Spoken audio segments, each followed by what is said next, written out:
All right, first story, part 3.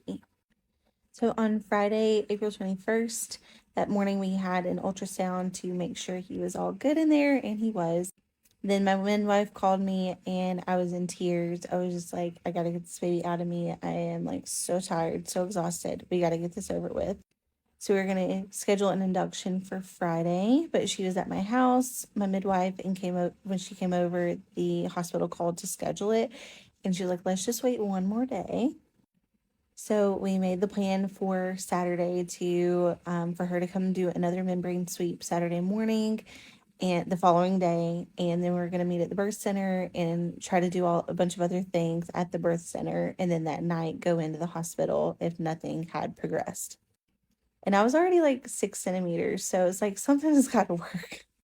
And I think after we scheduled that hospital induction for Saturday evening at midnight, I think my body finally relaxed and I went into labor. And I've had 2 kids before, but I was induced medically at the hospital with both of them. So I never like really felt contractions before or had my water break or anything. So I really didn't know what to expect. And she was like, you'll know. And she was right. So at 2 o'clock on Friday, April 21st, that is when my contractions started getting way more powerful, way closer together. I couldn't breathe. I mean, I could breathe, but I could not talk through them.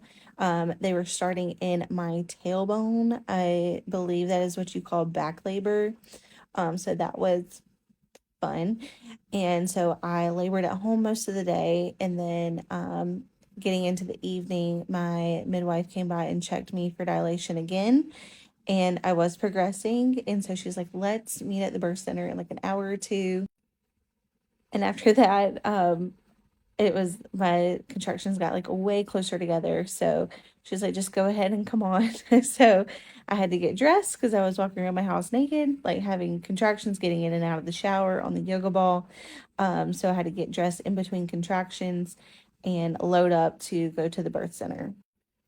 When we got there, I labored um, on the toilet, like walking around. And then around 8:45 p.m., we decided to go ahead and break my water.